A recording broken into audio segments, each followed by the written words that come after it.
ہاں یہ بھائی نے بڑا اچھا سوال پوچھا ہے کہ جمعے کا خطبہ اور عید کا خطبہ اگر اردو میں ہو جائے تو اس سے بہت فائدہ ہوگا. یقیناً فائدہ ہوگا، لیکن یہ کام ہم جب کرتے جب یہ صحابہ سے ثابت ہوتا. ایک میں اپنی بات کمپلیٹ کر لوں، کیونکہ ہم اپنی طرف سے چینجنگ نہیں کر سکتے.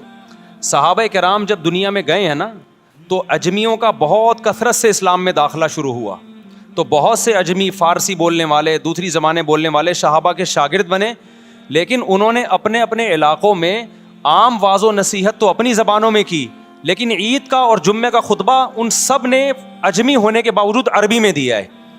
اس پر امت صدیوں سے متواتر اور امت گمراہی پہ جمع نہیں ہو سکتی. اب جا کے بعض اسکالرز نے یہ کہنا شروع کر دیا ہے کہ خطبہ اپنی زبان میں ہونا چاہیے. تو یہ 15ویں صدی میں یہ کام شروع ہوا ہے، 1400 سال میں مسلمانوں نے یہ کام نہیں کیا. سمجھ رہے ہو بات کو؟ تو اس لیے چونکہ یہ اجماع امت سے ثابت ہے، صحابہ تابعین، اسلام آج کا تھوڑی ہے بھائی. صحابہ تابعین کے دور میں اجمیوں میں محمد بن قاسم نے ہندوستان فتح کیا تھا نا، یہ سندھ فتح کیا ہے. یہ یہاں لوگ عربی تھوڑی بولتے تھے، لیکن اس دور میں بھی یہاں جو خطبے ہوئے ہیں کسی ایک روایت میں نہیں ملتا کہ یہاں کی مقامی زبان میں ہوئے ہوں. اور اس کی اب قرآن سے دلیل یہ ہے کہ فسعوا الی ذکر اللہ، اللہ نے کہا کہ جب جمعے کی اذان ہو جائے اللہ کے ذکر کی طرف دوڑو. تو اس میں خطبہ بھی داخل ہے، تو خطبے کو بھی اللہ نے اپنا ذکر قرار دیا. اور جو ذکر اللہ ہے وہ عربی میں ہوتا ہے، جیسے ہم تمام تسبیحات. اب دیکھیں اصولی طور پر تو ایسے لوگ بھی ہیں جو یہ کہتے ہیں کہ نماز بھی اردو میں ہونی چاہیے تاکہ سمجھ میں آئے. تو لاجک تو ان کی بھی ہے. ایک صاحب ہیں باقاعدہ پوری نماز اردو میں پڑھتے ہیں، الحمدللہ رب العالمین سورہ فاتحہ کا بجائے کہتے ہیں تمام تعریفیں اللہ کے لیے، تمام جہانوں کا پالنے والا، بڑا مہربان، نہایت رحم کرنے والا. اے اللہ ہم صرف تیری عبادت کرتے ہیں، صرف تجھی سے مدد کرتے ہیں. تو کیا ان کی نماز ہو جائے گی؟ نہیں ہوگی. حالانکہ لاجک تو ان کی بھی، بھائی میں اردو میں پڑھوں گا، مجھے تو اردو میں سمجھ میں آ رہا ہے. لیکن ہم کیا کہتے ہیں بھائی قرآن پڑھنا واجب ہے نماز میں، اور قرآن کس میں ہے؟ عربی میں. تسبیحات واجب ہیں تو جو سنت ہیں وہ کس میں ہیں؟ آپ سبحان ربی العظیم میں اگر آپ یوں کہہ دو کہ میرا رب جو ہر عیب سے پاک ہے، وہ بہت جو عظمت والا ہے، وہ ہر عیب سے پاک ہے، تو زیادہ دل لگے گا. لیکن یہ تمام چیزیں جو ہیں جو اسلام نے اسپیسیفک ذکر ہمیں بتایا ہے وہ عربی میں ہے. اب آپ کہہ سکتے ہو کہ پھر اسلام نے ایسے کام کا حکم دیا کیوں کہ لوگوں کی سمجھ میں آ نہیں رہا، فائدہ ہو نہیں رہا، اور آپ عربی میں ہی اس کو فوکس کر رہے ہو.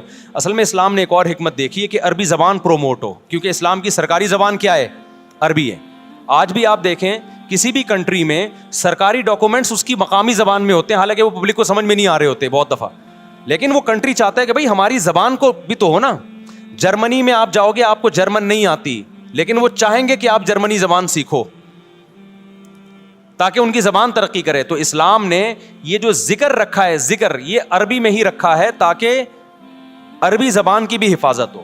تو اب علماء نے اس کا حل یہ تلاش کیا ہے کہ سنت بھی خراب نہ ہو، جمعے کا خطبہ عربی میں ہو، عید کا خطبہ عربی میں ہو، لیکن چونکہ مسلمانوں کا بہت بڑا مجمع ان دنوں میں آتا ہے تو اردو میں الگ سے واعظ و نصیحت ہو جائے. تو اس طرح سے دونوں مصلحتیں حاصل ہو جاتی ہیں، کیونکہ واعظ و نصیحت کے لیے کوئی خاص دن اسلام میں متعین نہیں ہے. وہ عید سے پہلے بھی ہو سکتا ہے، عید کے بعد بھی ہو سکتا ہے، جمعے سے پہلے بھی ہو سکتا ہے، جمعے کے بعد بھی ہو سکتا ہے. سمجھتے ہو؟ تو اس لیے ہمارے یہاں رواج یہ کہ عام تقریر اردو میں ہوتی ہے، ایک واعظ و نصیحت کی ہے، جو خطبہ ہے اسپیسیفک وہ عربی میں ہی ہوتا ہے.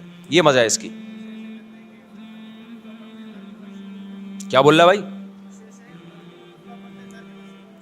بس ترجمہ بعد میں کر لیں، اس کا بعد میں ترجمہ کر لیں.